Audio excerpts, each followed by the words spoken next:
आइए बच्चों, आज हम भाषा लैंग्वेज के बारे में बताते हैं कि भाषा से संबंधित बहुत सारे क्वेश्चन आते हैं एग्जाम में, कंपटीशनों में आते हैं, जो कि आप वहाँ गलत करके आते हो। आइए हम भाषा से संबंधित कुछ ऐसे ही परिभाषाएं आपको बताएंगे जो आपके लिए बहुत ही आसान होगा। अगर इसको आप अच्छे से समझ जाएंगे तो कोई भी क्वेश्चन आपके सामने आएगा तो आप उसे आसानी से सॉल्व कर लेंगे। तो इस प्रकार से हम अगर परिभाषा की बात करें तो परिभाषा में सबसे पहले हम भाषा शब्द की उत्पत्ति के बारे में चर्चा करते हैं कि भाषा शब्द की उत्पत्ति कैसे हुई और इसका क्या अर्थ है।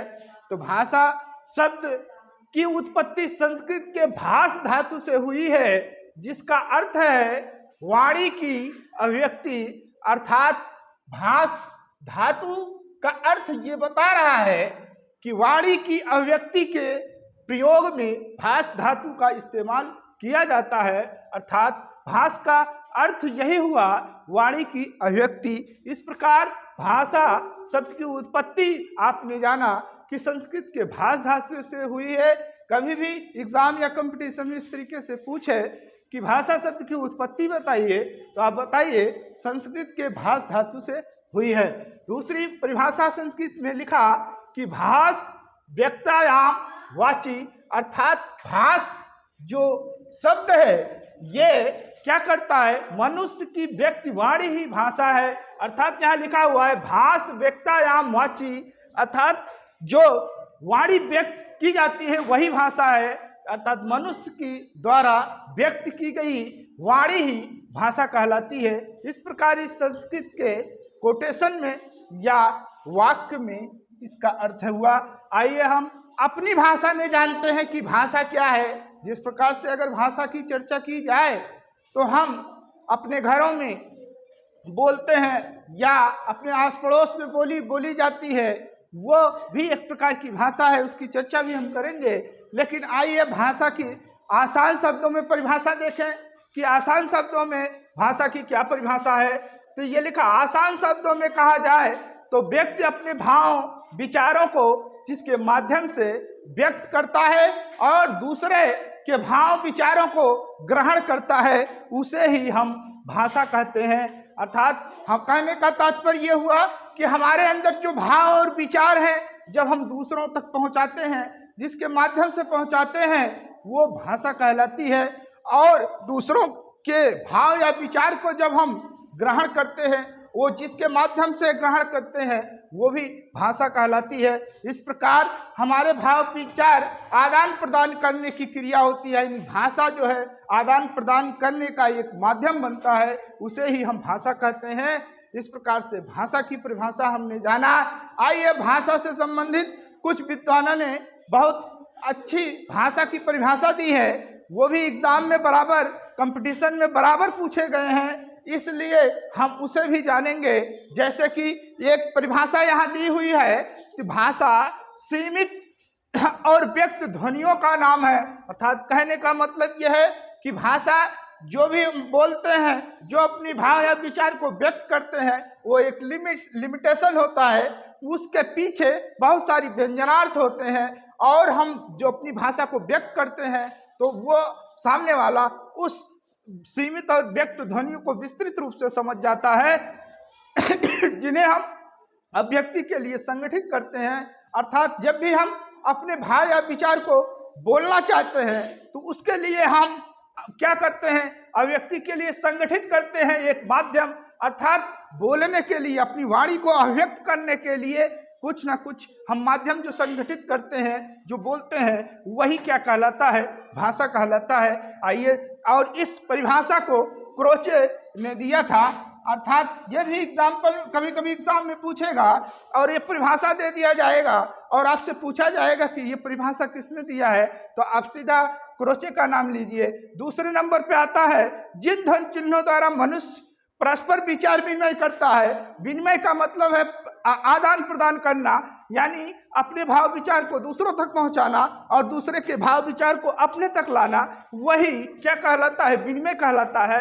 अर्थात मनुष्य परस्पर विचारों को जब विनिमय करता है उसे समष्टि रूप से भाषा कहते हैं। समष्टि का मतलब कुल मिला के, यानी समष्टि का मतलब एकत्र, सभी उसमें जो एकत्र हो रहे हैं भाव विचार या जिसके माध्यम से किया जा रहा है, जो व्यक्त हो रहे हैं, उसी को हम समष्टि रूप से भाषा कह देते हैं। अर्थात समष्टि जो है, समष्टि शब्द का अर्थ अगर हम लेते हैं तो एकदम मिला हुआ, मिला करके ये कह लीजिए। और व्यष्टि का मतलब होता है अलग अलग करना, अर्थात समष्टि का विलोम शब्द आता है व्यष्टि, और व्यष्टि का विलोम जो है समष्टि शब्द आता है। अर्थात समष्टि और व्यष्टि के बारे में भी आप जानते रहिए क्या है। अर्थात इस परिभाषा भी जो है बहुत ही इम्पॉर्टेंट है। ये एग्जाम में कई बार पूछा जा चुका है कि इस परिभाषा को किसने दिया है, तो आप क्वेश्चन में आंसर लगाइए। डॉक्टर बाबूराव सक्सेना ने इस परिभाषा को दिया है। अर्थात इस प्रकार से हमने दो विद्वानों के परिभाषाओं के बारे में जाना, और अगर याद हो जाएगा तो कभी ना कभी एग्जाम में जरूर पूछेगा, चाहे वो टेट की परीक्षा हो, पुलिस की परीक्षा हो या एसआई की परीक्षा हो, जो भी परीक्षा है, हिंदी से संबंधित जो भी क्वेश्चन कंटेंट बनाए जाते हैं उसमें क्वेश्चन हिंदी से संबंधित परिभाषाएं दी जाती हैं, उसे ही जो है उसे ही एग्जाम में पूछा जाता है। और इस प्रकार से भाषा की परिभाषाएं भी पूछी जा सकती हैं, और जब पूछी जाती हैं तो उसमें हो सकता है ये दो भाषाएं आ जाएं। अगर इन दोनों में कोई आता है तो आप एक को कुरच और दूसरे को डॉक्टर बाबूराव सक्सेना के नाम से जानते रहिए, उसे याद कर लीजिए। आइए हम भाषा की विशेषता को देखते हैं। तो भाषा की विशेषता जो है, सबसे पहले नंबर पे है भाषा प्रतीकात्मक होती है। अर्थात भाषा का एक प्रतीक होता है, एक सिंबल होता है, एक चिन्ह होता है, उसी के माध्यम से अपने भाव और विचार को हम दूसरे के सामने व्यक्त करते हैं। दूसरे नंबर पर है भाषा ध्वनिमय होती है। अर्थात जो भी शब्द हम बोलते हैं उसमें एक व्यंजनार्थ होता है, उसके भाव को वो समझता है, बशर्ते कि हम जो है एक सिंबल के रूप में उसको प्रेषित कर रहे हैं, लेकिन वो उस अर्थ को अच्छे से जान जाता है, यानी सामने वाला जो समझने वाला है उसको अच्छे से जान जाता है। अर्थात हम एक ध्वनि के माध्यम से उसके पास प्रेषित करते हैं और उस ध्वनि को वो अच्छे से अर्थों में तब्दील कर लेता है। आइए दूसरे नंबर पे देखें, भाषा का संबंध मनुष्य से है। अर्थात भाषा का संबंध हमेशा मनुष्य से रहा है, ना कि किसी जानवर या किसी पशु से रहा है, बल्कि ये कह लीजिए चाहे वो हिंदी हो, चाहे अंग्रेजी हो, चाहे संस्कृत हो, आज सभी भाषाओं का संबंध हमेशा मनुष्य से रहा है। मनुष्य ही अपने एक भाषा अर्जित किया है, अपनी भाषा को बनाया है, और वो इसीलिए बनाया है कि अपने भाव और विचार दूसरों के सामने प्रकट कर सके। इसलिए मनुष्य ही भाषा का उत्पत्तिकार है। कहने का मतलब ये भाषा, सीधा भाषा का संबंध मनुष्य से ही होता है और किसी से नहीं हो सकता है। चौथे नंबर पे आए देखें, भाषा परिवर्तनशील है। अर्थात भाषा समय समय के हिसाब से परिवर्तित होती रहती है।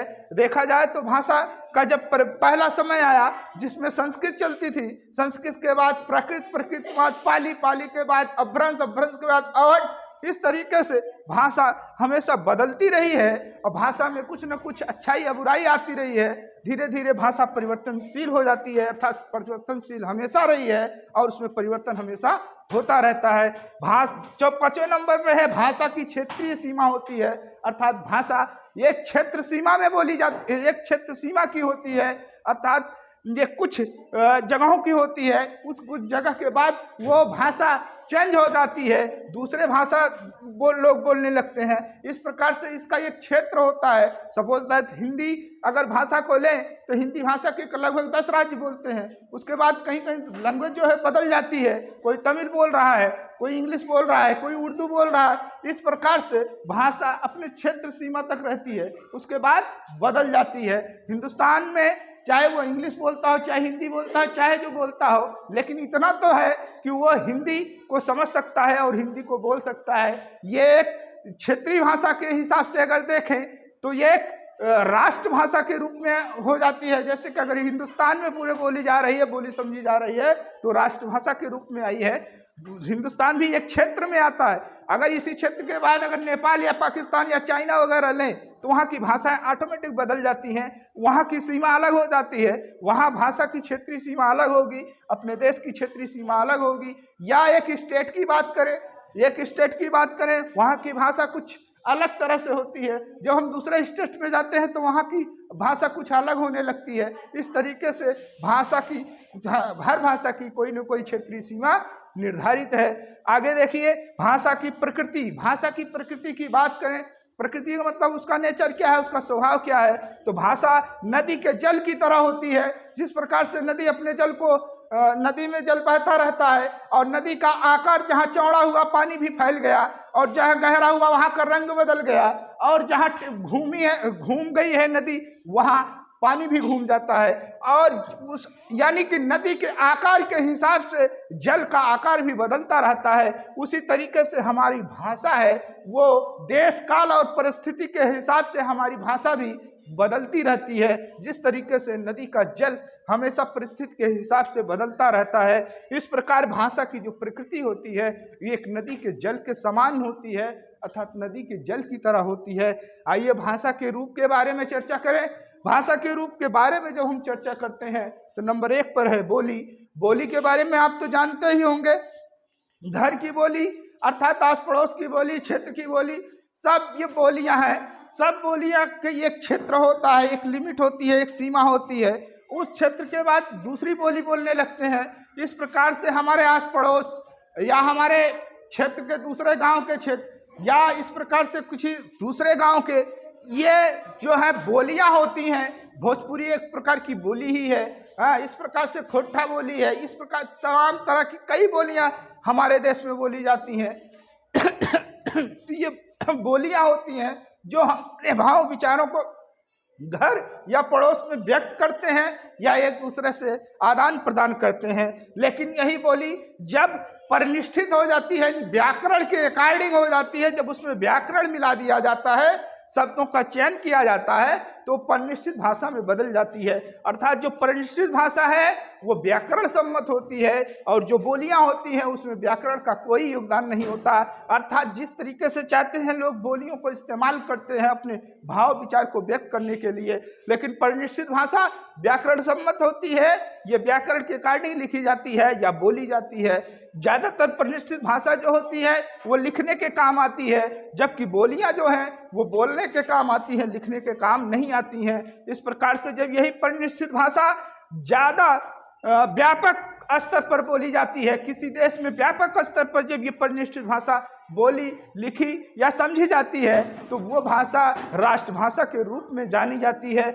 या ये हमारे हिंदुस्तान में, भारत में हिंदी भाषा का जो क्षेत्र है बहुत व्यापक है, अर्थात वो परिनिष्ठित भाषा भी है, वो काफ़ी स्टेट में फैला हुआ है। इस प्रकार से हमारी हिंदी जो है वो एक राष्ट्रभाषा के रूप में भी है। आइए हम फिर अब भाषा के रूप, भाषा के प्रकार के बारे में देखें कि भाषा जो होती है वो 3 प्रकार की होती है। नंबर 1 होता है लिखित भाषा, नंबर 2 मौखिक भाषा और नंबर 3 सांकेतिक भाषा। इस प्रकार से मौखिक भाषा, लिखित भाषा और सांकेतिक भाषा जो बोल करके अपने भाव विचारों को प्रकट किया जाए वो मौखिक भाषा। दूसरे नंबर पर है आपका लिखित भाषा, जो लिख करके अपने भाषा और विचारों को व्यक्त किया जाए वो लिखित भाषा है। और जो संकेत के माध्यम से अपने भाव विचारों को व्यक्त करता है वो सांकेतिक भाषा कहलाता है। इस प्रकार से बच्चों आपके समझ में भाषा आ गई होगी हमारे समझ से कि आप इसको अच्छे से जान लिए होंगे। और कहीं भी अगर इस तरीके से कंपटीशन एग्जाम में पूछे जाते हैं कि भाषा क्या है, भाषा की विशेषता क्या है, तो आप इसको याद रखिए और ये एग्ज़ाम में जब आए तो इसको आप सॉल्व करके उसको तुरंत अपना आंसर लगाइए और इस भाषा के बारे में भी जानिए। इस प्रकार से जो बच्चों मैंने इसे पढ़ाया एकदम बिल्कुल फ्री है, इसके बदले आप जो है इस चैनल को लाइक और सब्सक्राइब कर दीजिए, यही विनती है।